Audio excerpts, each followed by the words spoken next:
Well, good morning. This is Millie West. I am Sarah Glosson interviewing her. We are in the Intercollegiate Tennis Association Women's Collegiate Tennis Hall of Fame. And good morning, Millie. Good morning, Sarah. Nice to see you. Nice to see you. Thanks for being here with us. Today is July 25th, and it is 10 o'clock in the morning. Millie, we're just going to start with a little bit of background about where you grew up and what kind of childhood you enjoyed. Were you involved in sports as a child?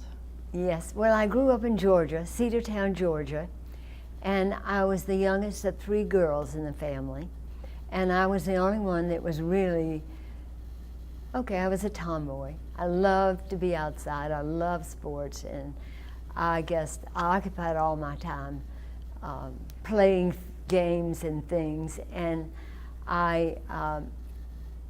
in high school, I played basketball as a 5'2", but we were half court rather than the full court then. So I played basketball. I played any sport that the school offered, which weren't very many. I was in the band. I played the clarinet for years. I guess with sports, it was sports and music, because I was in the choir, I was in the glee club. Whatever, there was any activity outside the classroom, I did it. And I was okay. I was an honor roll graduate of Cedartown High School. And from there, I went on to Georgia State College for Women, which is now Georgia College. And it is primarily a liberal arts school now. Then they did offer a degree in physical education, health and physical education, and I went there because of that. I almost went to the University of Georgia, but changed my mind after going to a weekend at Georgia College, and that sealed the deal for me. So I graduated in '57, and all of my colleagues were going on to teaching in high school or coaching, and I just didn't want to do that. So I went directly to graduate school to the University of Maryland, which my department chair at Georgia recommended, because they had a good program and some outstanding professors there. And I got an assistantship, and I also got a stipend for living in a certain dorm. I really wasn't a house mother. It was a small home ec facility, very small group. They cooked and they did all the home ec things there with the people who lived there, and I lived on the third floor, as when the director was gone, I was in charge. So that paid for my whole graduate work, plus I got a small stipend. So then I graduated, and the job at William & Mary came open, and it was again the chairman of my undergraduate that brought it to my attention and recommended me. I didn't know it until later, but another graduate of my undergraduate school applied for the job too, and when it came down to the two of us, she was older, maybe 5 years older, I got the job. And you know, I was green as grass. You got to understand, I was young, graduate school right away. I taught at Maryland too. I did, as an assistant, I taught some classes. A full load really in comparison to here when I came here. And it was a great experience. I learned a lot. And then I came here, and Marion Reeder was the chairman of the department. And I think I drove her crazy that summer, trying to find out, what am I going to teach? What is my schedule? What should I do? You know, and she finally said, just calm down. I'll give it to you in the fall. So in the summers, I always went to a camp. First it was Camp Juliet Lowe. Juliet Lowe started the Girl Scouts in the U.S. And then I did that the 4 years I was at Georgia College. And then when I was at Maryland, people at Maryland were involved in Camp Allegheny, which was over in West Virginia, and so I went there for 2 years and met a lot of people. In fact, it was there that I met Lean Lambert and Mrs. Lambert, because Louise was a camper. And so everybody was fearful of Dean Lambert, but I liked him and it didn't bother me a bit. And I had my first Thanksgiving Day meal at William & Mary, was at their home. And he was always nice to him, but he's stern and he was good, but he was a great friend. That was the first introduction to William & Mary, and I taught tennis and swimming. And everybody taught 5 classes and coached something, maybe 1 or 2 things. So that was during the time from '59, the fall of '59, to when I became the chairman of the department. And the department grew and everything got more and more. And so when I became chairman, first of all, I was acting chairman because the chairman retired early. Martha Barksdale was here, Marion Reeder, 2 other members of the department and me. So there were 5 of us, and that was it. And we taught work, and we even had classes on Saturday, if you could imagine. I taught swimming at 8 o'clock on Saturday morning. You can imagine the enthusiasm for that. And it was men and women. And the men were pretty hard to control, keeping them in the water. But there was one person, there were a couple of people, men, boys at that point, in my classes, and they helped me control the class. Cameron Blandford was one, and a couple of others were great in those classes. I enjoyed the guys very much. But anyway, so that was a hard Saturday morning because I was single and I was out playing some too. And I will say this, that when I was coming to William & Mary, people said, "You're going to William & Mary, Williamsburg? That is the dullest place in the world." Well, I never found it to be so, ever. And during that first year, I met people like Jimmy Ucrop, that group that hung together, and they were seniors, I believe. Maybe they graduated in the 60s. So I met a good group of students, but it was just a great time those early, but it was hard on Saturday morning. So one of the first things I did when I became chairman, I changed the classes to double classes, Monday, Wednesday, Tuesday, Thursday, and no Saturdays. So it was hard to teach a class to beginners in an hour. You know, you had 50 minutes, and so we had an hour and a half, and that made a big difference. And it worked out fine. I didn't have to go to the swimming pool in below gym, please. And the whole student body was only 1,800 students then, which was different than now. And so I knew all of the women and most of the men, a few of the men that I taught anyway, and the athletes. So everything went fine, and we had a lot of fun. The staff grew a little bit. When I went up to my first year after not going back to Camp Allegheny, I was invited up to Sergeant Camp, which was part of Boston University, to teach in Sergeant Camp, which was located in New Hampshire. And that was a place that they took all of physical education, physical therapy, and all the people in the medical part of Boston University to Peterborough, New Hampshire, to teach them skills. So I went for swimming, not tennis, but swimming. And I met Joy Archer, Pat Crow, Carol Hauserman, and a lot of other people.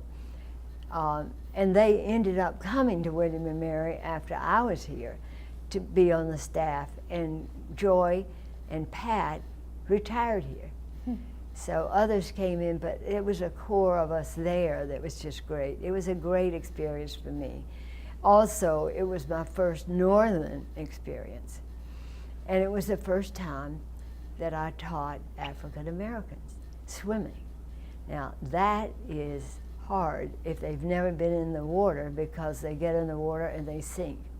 They're all muscle and they just go to the bottom. So I had a chore of keeping them afloat. Well, it ended up at the end of that time at sergeant camp, we were great friends, but I always had my pole or lifesaver there to get them out. But we were great friends, and that was a great experience for me. Of course, William and Mary had no blacks at all.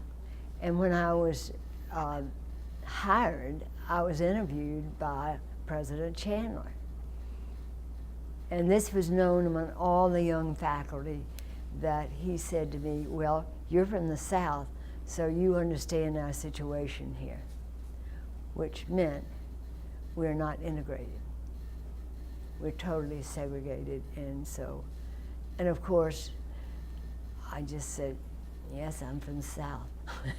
And that's about all I could say, but it was a real joke among the young faculty. We would say, well, we understand that, but then our husband doesn't. He's black. You know, just to be funny, but he was stern, and so was Denny Lambert.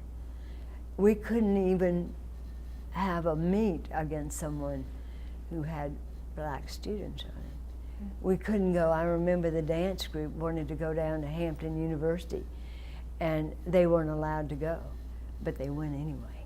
You know, sometimes you just bucked the plan and went and did what you knew was right. We weren't allowed to go to the Country Club of Virginia with tennis team for a long time because of that aspect. But anyway, we grew and we learned and we changed.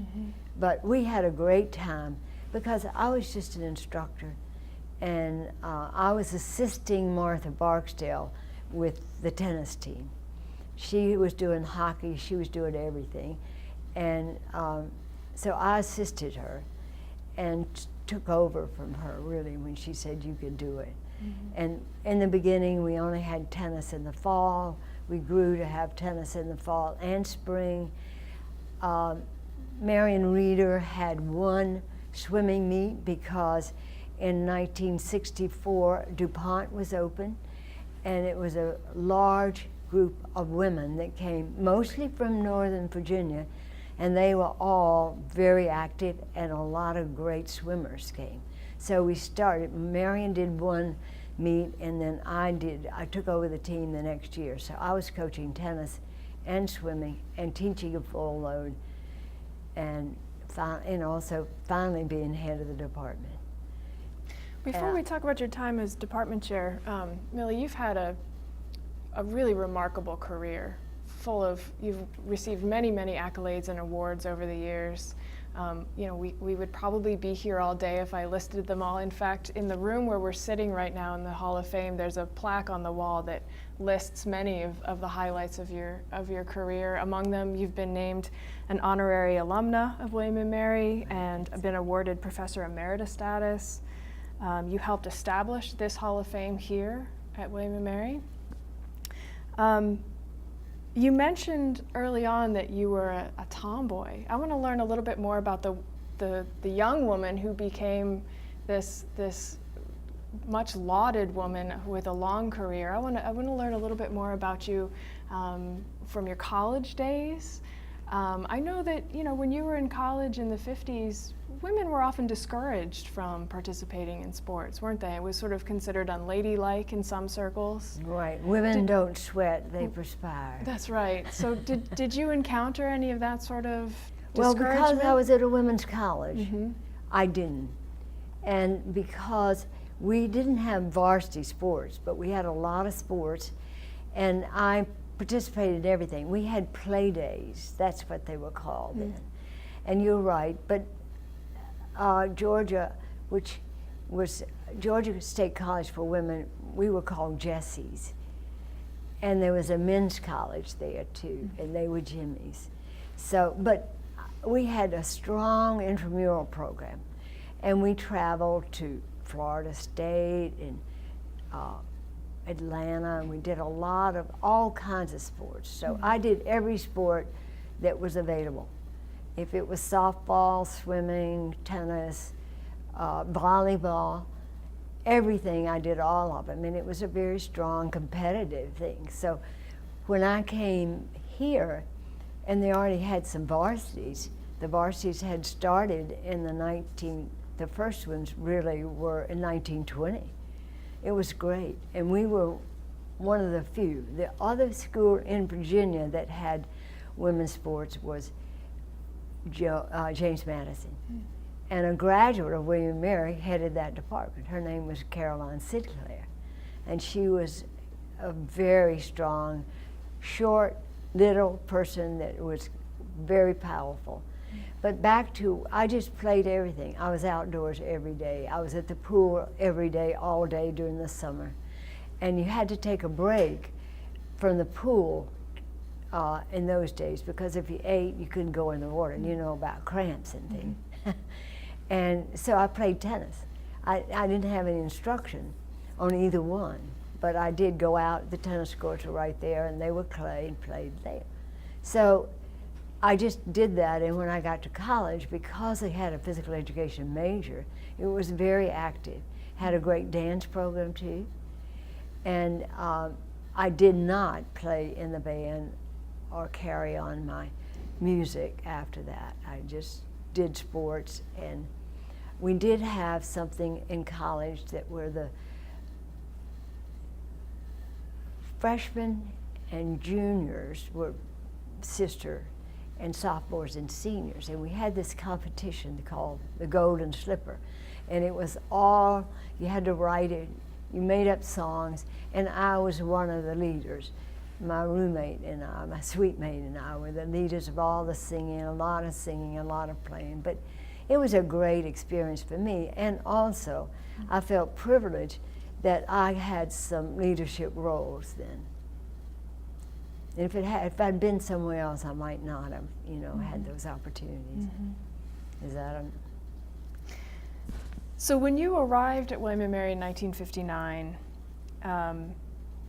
there weren't a lot of women on faculty at that time. Right. They were all in physical education, I think. Right. Yeah. What were your first impressions of campus when you first arrived here? Well, I thought it was pretty staid. The women were great, but they had to wear raincoats over their shorts to physical education classes. Yeah, they had to sign out for everything. They had to do everything proper, and they had to be chaperoned for everything. And I remember when I was at Maryland, I was pinned to an SAE. And SAEs at Maryland and William & Mary had this big function every year, once here and once at Maryland. Well, I went to Maryland, I was there, and I went to that party. Well, when I got back down here, Dean Lambert had put all of those students, he found out about it, on probation. Some of them got kicked out because they hadn't signed out properly, or they traveled in a car without a chaperone. And it was just so different, even from my women's college. It was different. But you did that was the way I was brought up. You followed the rules, and you didn't buck too much. Why do you think William & Mary was so much strict about those sorts of rules than your women's college had been? I think it was administration, and the Dean of Women and the Dean of Men. So that's all I can put it to. Or maybe that's what every college across the country did. I think we were pretty much followers in everything. We didn't lead in those days.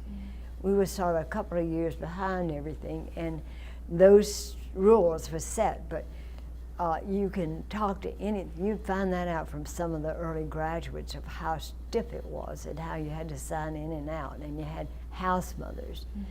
And it was just, that was funny for me, but it didn't bother me. I had a great time, I loved it, and I was happy. I met my future husband at the end of my first year here. Several other people were in between that time and when we got married in '66, but I never found that I was socially out of step or didn't have anybody to hang around with. You know, it was just great. So I thought it was great, and it didn't bother me. I heard about it, scared me. Like if I remember one time a student was out late and couldn't get in the dorm. You know, they're locked. You don't have a key to get in. So she stayed at my apartment. I had a roommate, but she spent the night because she didn't know what to do. Well, I was scared to death that that was against the rules, you know. But nothing happened. But anyway, that's the way I felt about it. And our chairman of the department was very strict and stern. She wasn't playful, let's say. You know, it was pretty much business all the way.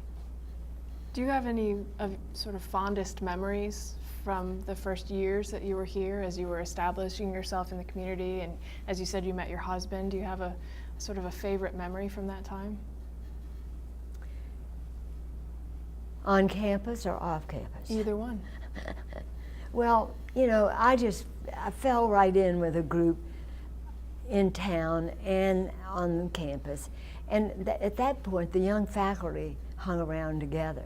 We had cocktail parties at different homes, and we got together, we played together. And so those were my happy memories. And at one point when I was coaching tennis, I set up a tennis tournament or a match between the faculty and my team, because there were a lot of faculty members that played tennis, and it was great, and they loved it. And Jack Edwards would have been one of them. He would have said how fun that was. There were a whole group of faculty, men faculty, no women, but the men who played tennis, and that was a great thing, I think.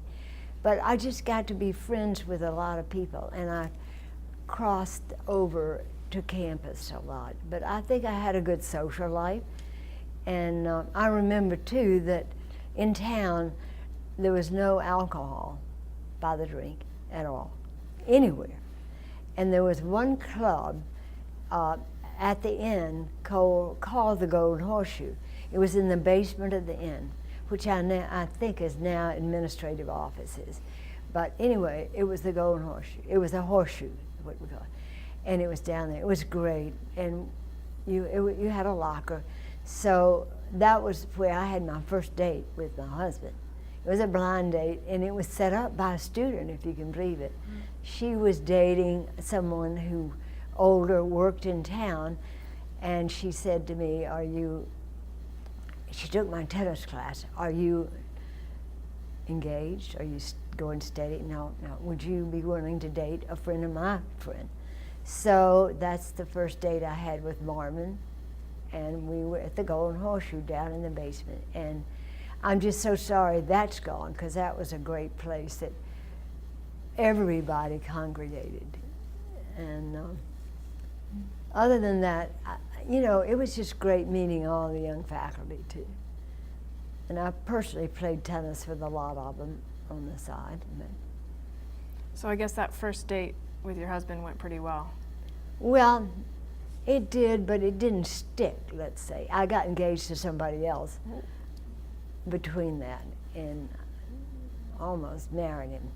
But I've had some other romantic times, but he won out, or maybe I won him in the end. He was finished, he graduated from William and Mary, and he went to dental school. He was in the service. He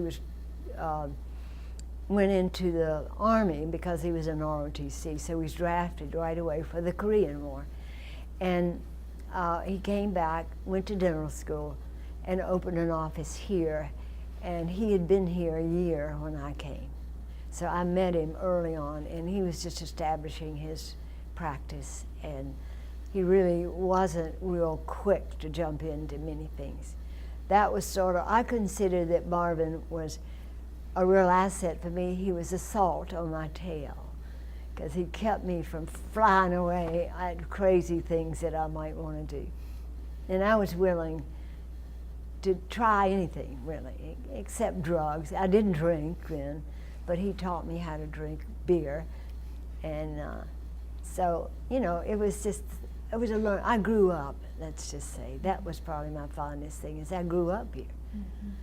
And I learned so much from being here and from all the people here.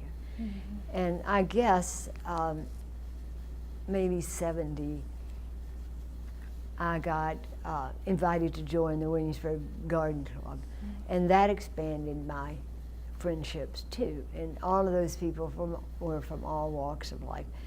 And some from William and Mary spouses. Oh, I can't remember anything specific except a few things that came later that I was so pleased with.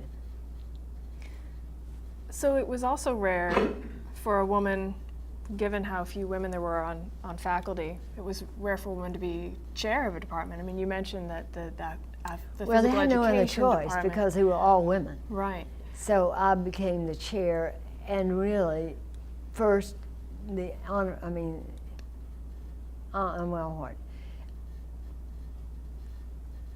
Acting first, and then and we interviewed a lot of people for the chairmanship from outside, and I'm not sure exactly how it happened. But that year that I was acting, I was supposed to be the chairman that year.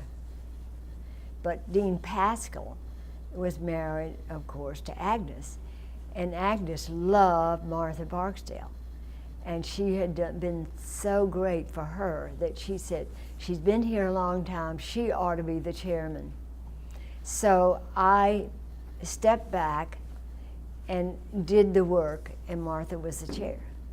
I'd already been doing budgets and things like that, so Martha was the chairman, and that worked out fine. Marion Reeder had retired, and so that's just the way that happened. That was sort of unusual, but then I became the chair, and then the chair right away. There were so many things to do, like changing the length of the classes, dropping Saturday classes, because all of our teams by then were traveling some, and I was still coaching tennis and swimming, and I was head of intramural, and head of physical education, and head of women's athletics. It was a lot. And so over time, I sort of shed one thing or another. I shed teaching. We hired somebody for intramurals, and then it just went on. And then, this is 69 that I'm the real chair. 72 comes Title IX. Mm-hmm. And it had no teeth. Mm-hmm. But being active in the AINW, which was the Association for Intercollegiate Athletics for Women, I had been involved in that. It was normal that I learned all about it early on, so I was on my soapbox from then on. And that probably was the focus of everything I did then. Mm-hmm. Women had nothing. During the time that I was just teaching, we had no money. It was incredible. I remember the tennis balls got so dirty from clay courts that I took them into Jefferson dorm, which was where the gym was in my office, and washed them. That's how we got by. I mean, we had no equipment. You bought your own rackets, shoes, everything, and that's phys ed students too. But in order to have enough balls for my classes, I washed them. And then one year I dyed them because the men were taking them. So we would know which balls were ours and which should not be off the courts. We shared the courts always. And so those are some little things. We had nothing. And we weren't paid extra or anything to coach. And as I say, we had no uniforms. We didn't have uniforms until into the 70s. So tennis, swimming for women, what other physical education opportunities were there for women or sports teams for women at that time? Well, there were a ton of them. You mean for women at William & Mary? At William & Mary. There was hockey, lacrosse, I'm trying to think now because of fencing, badminton, no track, no volleyball, no outdoor things in physical education like outdoor mountain, skiing, all of the stuff that we could do on Matoka. Had no canoes, and we added all that right away. We started adding, and we hired people to coach. People on staff took over some of those positions, but as soon as we could, we hired people specifically for sports. But we had 12 sports back then, and we kept adding. And winter camping, canoeing. So in other words, prior to Title IX, there were some opportunities, but just not a lot of funding, is what it sounds like. No you're funding, describing. and not anything much in state for varsity type things. So you had to go out of state and travel quite a bit if you did it. But it was mostly sport days, things like that that we did. But we had varsities. We used to go to Suffolk. They had a great tennis program. We'd go over to Suffolk. Then we went to Richmond and we played high schools. But after a time, the NCAA and AIW banned us playing high schools because it was deemed a recruiting edge. So, and we weren't recruiting. Here at William & Mary at that time, we worked with all the students who were here. We didn't recruit athletes. We just took those students who applied and got in on their own. It was much later that we started recruiting. Mm-hmm. So as Title IX was being first discussed, before it had really been signed as legislation by President Nixon, what kind of conversations were going on around you that you were aware of and part of about Title IX? Well, at William & Mary, I was speaking to every group I could, and talking to people to the development officer also. I remember getting Warren Heeman was our first see, we didn't have a development officer. Warren Heeman was the first.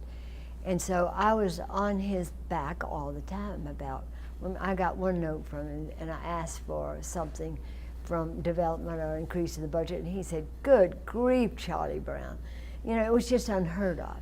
And I became the enemy in a great sense because I kept just hammering on the fact that women needed more. When I took over the department, and this is fact, we only had $19,000 for the whole phys ed, recreation, and athletics for women, even though we'd been in the business since 1920. And so the first year I asked for quite an increase. I got called over to who was then the controller's office. There was no vice president of business, to say, "You have asked for a 25% increase in your budget, and men have only asked for 5. Quickly, I said, "Just give me the men's budget, and I won't ask for any increase." Well, we got the increase that I asked for. And, we didn't have any, that was well before the legal. This is 70, 71, all of that, before Title IX. And Title IX wasn't well known, and I think people on campus had no idea what it was, and they just said, "Well, we don't know what it is." And by 76, it had some teeth. Mm-hmm. And we were investigated twice during my time by the students had filed a claim about inequities with women. And one was a writer equestrian, and one was a basketball player. And we got investigated, but some things happened, but not a lot. And then in all of that time, everybody just hated to see me coming because I was begging for money. That's how I got into some fundraising too, because we needed, and it was my quest to get money for women who had nothing. And so I was on that, and my husband got very tired of it too. But everybody did, I think. And I do have some scars, and I did make some enemies. But now the administration is very different. Because, first of all, because they had to. And I can remember in '85 being on the search committee for the athletic director, and I said to him, how do you feel about Title IX? And he said, well, we really don't know what it means. This is '85, '86. I said, we know what it means. It's a law. So anyway, some things changed, but not willingly for a long time. Mm-hmm. So that was a pretty long fight then. It was a long fight every day, mm-hmm. really. And the faculty, my staff, they were behind me all the way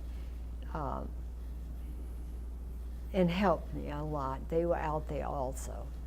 I mean, you don't do these things by yourself. So they were all behind me, and a few men were there. Not men's phys ed or athletics, but other faculty. They were really for our program, I felt then. So you found some supporters in Oh, yeah. unusual quarters, maybe? That's right, I did. And they were, I'm sure there are a lot of them who would still feel it's important. The thing that nagged the faculty probably was when we started recruiting, and we had admission slots for men and women. Men had had them forever to get in without the top credentials. Women didn't have that. And so then once we started having a few, because the men had it, the women got some. The faculty saw the women who had been dressed in skirts and things come in workout uniforms or warm-ups, you know, and they didn't like that much. They thought that was not the usual. And you're right, because all of the women back in those days did wear dresses and skirts, and they were very well groomed. And the faculty saw that, and they thought, well, all these athletes are ruining the campus. So anyway, it worked, and now, by the time I retired from athletics, really, our budget had increased several million, and it's growing still. And you know, I guess probably what I did, if I did anything at all, I moved it up and made a foundation, and it has grown well beyond me now, and it's so good that opportunities are just wonderful for women here, mm-hmm. and men. And you needed it. I don't think they saw that need then, but students who were coming here had all kind of athletic experiences. They'd been in high schools that were fabulously strong in sports. So it was sort of a push that they had to. The other thing that I've seen that's changed besides the funding are the facilities, mm-hmm. and the growth of the student body. Mm-hmm. Were there any sort of unintended consequences, do you think, of Title IX and the growth of opportunities for women? Well, I think the men would say definitely that the women have taken away from us. I never thought that had to be. It's just even things up, add to both. You know, don't take away from one to give to the other. And that was the way that the men's program, administrative men, looked at it. And I never felt that that was it. But we deserved, and I didn't get off of that soapbox for a long time. but now it's not needed. I feel so fortunate for those who followed me because it was in place. And they just have to run the program and make it as best they can. Mm-hmm. They don't even fundraise now. We have a core of people who fundraise, and for men and women, mostly men, but we now have a woman who's focusing totally on raising money for women. Everybody does, to a certain extent. It's not all they're men and these are women. They all do, but we've never had a person who really focused on that.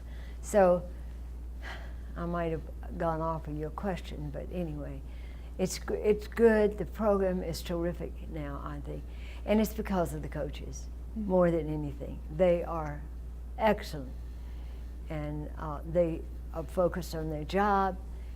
They want the best they can give, and they expect the best from the students. I don't think we have anybody here that says, this is first. It's academics, and it's true.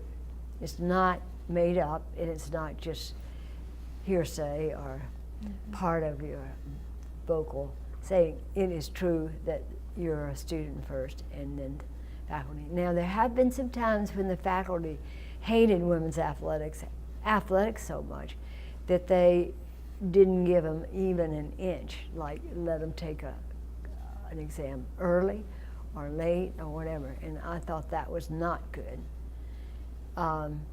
We won some battles with the faculty in that we kept there was a requirement to have 4 semesters of physical education, and you had to be able to swim.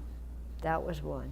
And then if you could opt out, if you were on a varsity, well, obviously you were active and good enough to be to carry on athletics in your later years. I mean, that's the whole point of it.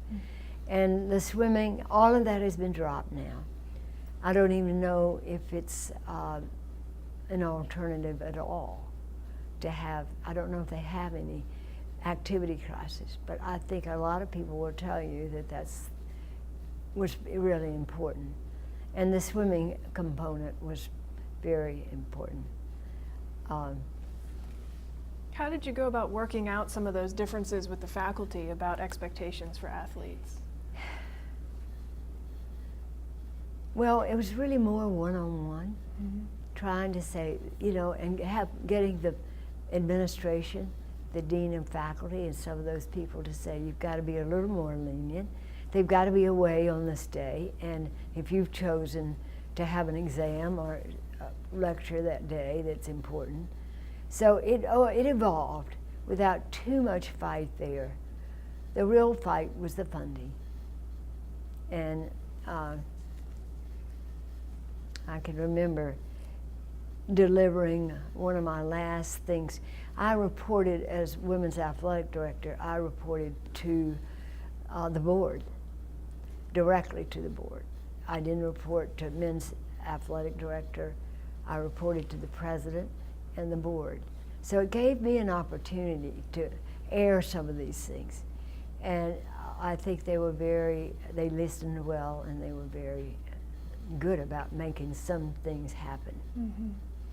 So how did you go about increasing those budgets so significantly? So you started with about $19,000 as an annual budget for all of physical education and athletics, that's right?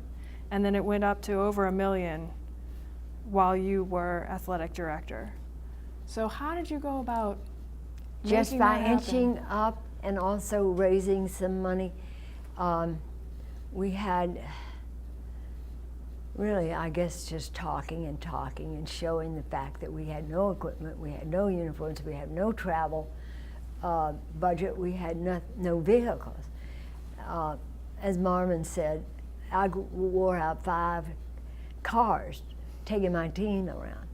We had the green machine for big groups, and it would break down all the time on trips. So that's the way it happened. It's just finally making people aware of what was going on and how little we had. It just, you inch up a little bit, you get a little bit of fundraising. I got into fundraising pretty early, and the the first person on board when we gave scholarships, which was really in the 70s. Everybody else, other universities were giving scholarships, but we didn't. And that wasn't the priority with us. We needed some infrastructure, if you will, to do that first. And that was one of the talks I gave to the board. These are the things we need. Scholarships will come last. We need these things first. And I think that kind of conversation to the right people helped. Mm-hmm. And I met with Tom Grace. You know, I was here under 5 or 6 presidents. Some were more open than others. But Graves was here during Title IX, you know. And, you know, his assistant was Carter Lawrence. Did you ever hear that name? Carter Lawrence came and was assistant to the president. And he was just a wonderful person, so diplomatic, you didn't even know it if you were fired, you know. It was, you'd leave his office and he smiling and he just dumps you practically. But he was great. And he's the one that we got more tennis courts and we got more facilities. Because they built buildings, you know, when I came we had 12 clay courts out there on Barksdale Field, which are now the foundation of buildings. And he's the one that I cried practically to him and walked out of his office thinking, well, this is a dead deal. And we got 6 new courts. We got the hard courts there. But over time, 6 courts would go for foundation for buildings, and Andrews Hall, the foundation for that, were the first hard courts that we got. So then came the Adair courts. But that was sort of a fight too, because they had to fill that area. But Carter Lawrence was one of the people who helped in all of that. And he served in Virginia under 5 or 6 governors. So he knew how to handle politicians, politics, and he knew how to get things done. Hmm. So he and his wife lived here for a long time, but they were people, more than the president, they were people who helped me. Mm-hmm. Interesting. You know, you're mentioning building tennis courts and other facilities. I mean, obviously, the campus grew substantially during the 1960s. So just as you're putting in all this work to really get expanded opportunities for athletics, particularly for women's teams and for physical education, campus is building. So what, you know, you mentioned advocating for tennis courts. What other things were you involved in as the well, we did everything in Adair gym, you know, and more than facilities, I was advocating adding teams. Mm. We added the track, we added the volleyball, we added gymnastics, we added, we had badminton, as I said early on, maybe, but these were all sort of fun sports, you know, they weren't really varsity sports. But then we became varsity level because of the AIAW and finally the NCAA. And so it was more program-wise, mm-hmm. as the student body was growing, that I was more interested in. We used Matoka Lake, you know. We bought canoes, we added that. We changed Adair Gym to a great extent, making more room for things. We had the pool there, which was inadequate really for varsity, but it worked. The thing that was different then was the staff did everything. If I had a swim meet, they were the ones who made it all happen. They were the timers, they were the judges, they were everything. It didn't matter if you were a field hockey coach, you were part of that team. And the way that really the funding started was, I started, well actually Karen Arwe was the first woman to come into the department to help raise funds for women. And she, one year, did the Pro-Am. It was a golf tournament using LPGA pros and amateurs, you know. And so we did that one year, she did, Karen, and then she left and I took over. We were paying a lot for pros, and we didn't make much at all, maybe $2,000 that year. So I took over and got Joe Primeri interested, and we did that for 24 years. And that program alone raised almost $3 million, if not over $3 million. And we got LPGA pros, we paid them, people paid to play with them, and it really grew. The first year, as I said, maybe we made 2,000. First year, 10, 20, and it grew. It doubled just about every year until the last year we were making $270,000 for that 2-day event. And so those are the things that I was involved. Then there was a Whiteman Cup. Right. The Whiteman Cup started in '85, and a former William & Mary graduate brought it here, and I was the local person that would get things that they needed. And so we were offered 20%, 25% of any sponsorship we raised. All of that was for women's athletics. Wow. So we made a lot of money that way. And that stopped in '89. Mm-hmm. But we had it in '85, '87, and '89. Maybe we had it in '83 too, because that's right. And so then I started going to the part that was in London and met a lot of those people from the LTA. Mm-hmm. And but that money was really, that money and the golf tournament money is what gave women a good start. Plus, there was a person, Martha Barksdale, had a great friend who was Constance Appleby. She was English, and she started hockey, field hockey in this country. They called her the Apple. And she would come over every year, and she would visit William & Mary. She was a great friend of Martha's, and she would coach the team too. Well, when she died, she left a third of her estate to William & Mary, women's athletics. And that was, at the time, about $300,000, which we started an endowment for women. Then all of the Pro-Am money went into that. All of the Whiteman Cup went into the endowment. So we have several endowments for women that we had before we got individual people giving. Mm-hmm. Then comes Mark McCormick. He came along, had never given anything to the college. He was interested in tennis and golf, and he gave $100,000 for men's and women. Maybe just men, he meant that, but I said to Warren Heeman, look, we've got to have part of this money. You've got to divide it between the men and women. So he did. He gave 2/3 to the men, 1/3 to the women. Well, over time, he was so pleased with what the women were doing with their money that it was 2/3 women and 1/3. And he also stopped giving money to golf because it was off campus. It had no following, so that money went to men's tennis. And when he died in '03, he was funding 8 full scholarships in tennis.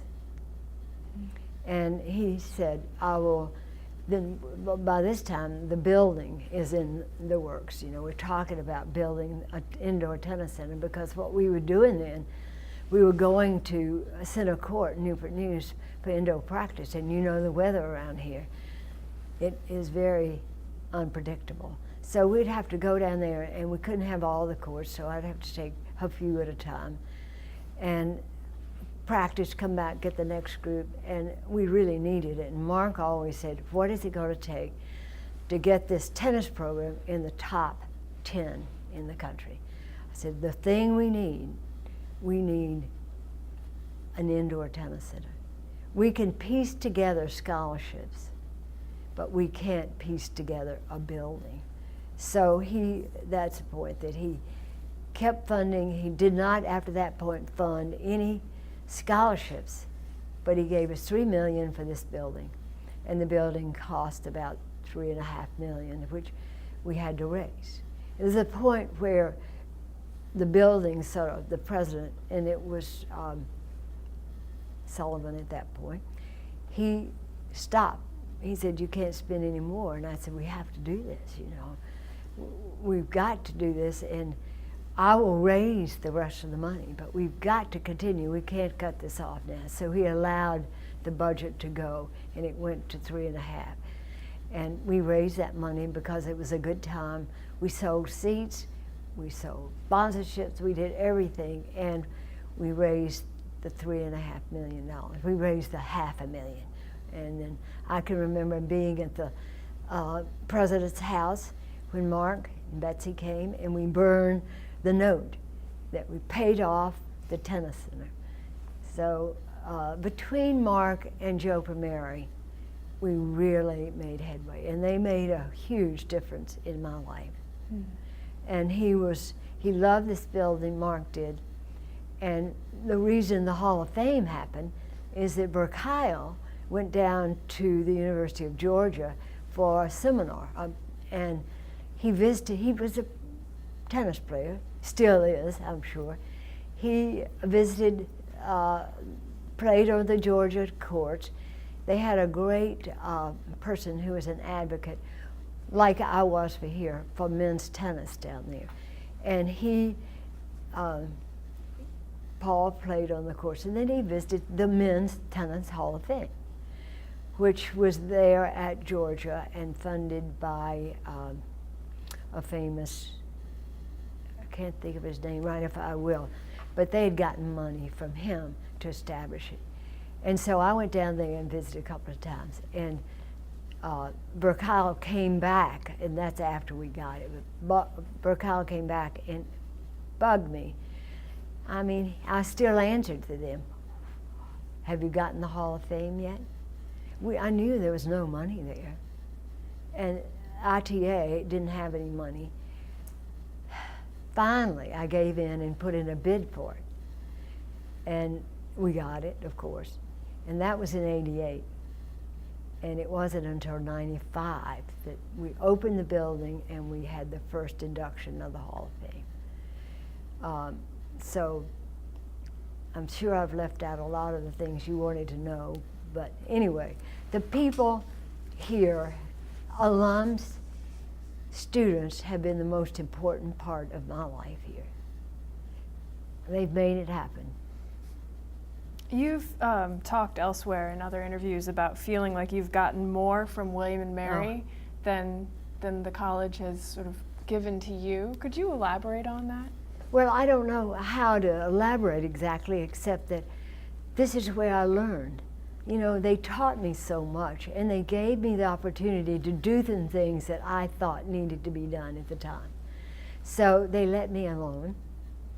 And I remember one of the presidents spoke at a meeting, and they said, "I've just been told that you either love her or you're scared to death of her." So that's sort of the way things went. I just didn't get off of that thing, of the dean. But I grew up, I learned how to work. I became politically savvy on campus, of not to push, not to be too militant. And that's the kind of thing that I meant, that I grew up here, they taught me so much. And that's what I say to students, you know, you'll get a lot, but you won't get, William and Mary will give you a lot more than you'll give William and Mary. Of course, that's turning now. All of the students and alums are giving so much, and it's so generous. I think it's wonderful. I agree. What advice would you give to anyone currently on campus, young people looking to build programs for underrepresented groups on campus? What advice would you have for them? Be a leader. Don't be afraid to take chances. And I think that I'm not the only one that ever said that. Don't be afraid of taking risks. You've got to do that. There are people who will never stick their neck out to do things, and you have to just not think about your own, you have to think about the purpose and what you think is right for that, for the program. And that's all I would give them. Is I could give them connections, I could. Now I'm sort of out of that, but I know I had a lot of students who would come for advice, men and women, on how to get into sports, how to get into this and what to do. But I could open a few doors, but other than that, it's their will to do something, and that's all I could do. It's just, this is what we've done here. Mm-hmm. Take that as a springboard and try to do more. What do you think are the biggest changes you've seen on campus since 1959? If you had to name one. If I had to name one, I would say probably facilities and growth of the student body. Mm-hmm. Those facilities were real important way back. You know, you had the basics, but now everybody has great facilities. And so if you're going to attract students, you got to have right at the top also. Is there anything you're nostalgic for from Pardon? Is there anything you're nostalgic for from older iterations of William and Mary's community or the Williamsburg community? Well, I would be that as a group, early on, we all, women in particular, we all worked as a unit. And now, even if you were coaching, whatever, now the coaches really run their own program. They only get together as a group when they're called for a meeting, and they don't really hang together on every project. I'm not sure about the half marathon. I know I ran that, I was over that at some point, and we all helped, but mainly the track coaches did it. And so I would say that the camaraderie is something that I miss. Mm-hmm. And we never had a faculty club here, you know, a facility. And I think that that was something when when Tribe 1 got converted from a hotel, I said to the president that would be a great opportunity to form a faculty club where they could come meet, get a drink, have a meal, and every other college has it. Why don't we have something like that that brings people together? So that's still not anywhere in the near future, I don't think, but we missed an opportunity there, I think. What do you see as the present state of women's athletics? Is it a bright future, do you think? Well, great, and I think it's unending. I mean, I think the sky's the limit. And I think that the students are more skilled. They know how to work. They are the people when they graduate that businesses want to hire because they're disciplined. They know how to focus. And when I was chairman, I remember having a lot of different businesses come in asking to meet with the athletes because they were the people they want to hire.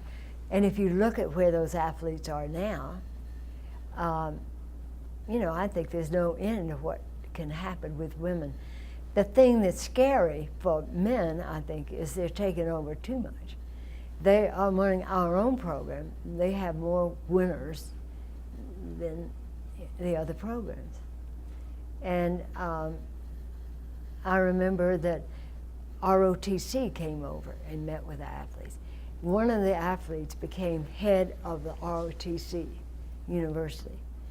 And I'm not sure where she is now, but she had a career in the military and was great. Mm-hmm. But I think, and during my own team, I had my last year of coaching, I had 3 graduates. 2 were Phi Beta Kappa. 1 went on directly to Duke for law. The other one went to Harvard for the program in public policy. And you could see that throughout. That I had a swimmer who graduated at 68. She went directly to law school at Texas. She was from Texas. and she worked for the Justice Department, doing a lot of things. Then she went to Culinary Institute and became a chef. She did that until it almost wore out. And then she became a naval archaeologist. So, I mean, that's the kind of students we have, women. And I think they're there in men too, don't get me wrong, but I have more experience with the women. And there's just no end to how they could do athletically if we'll give them the resources. You can't compete without all the resources of those that you're competing against. Do you think there still remain some challenges ahead for women's athletics? Well, I still think there are. And they're making some progress in, just the, here at William Mary, the locker rooms are just being redone for certain sports. They're all in the same place originally, and they're all in Adair. Now they're in the hall, they're all over, but there's still a lot of challenges, I think. And it all depends on the coaches. The administration, their role, in my opinion, is to keep the program honest, within the rules, hire the best people, but the coaches are really the heart of the program.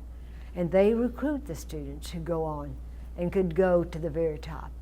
We're beginning to have a few Olympics athletes in swimming and in track, and I think we'll get there in all the sports at some point. Wonderful. So if you had to pick one word to describe the William and Mary community, what word would you pick?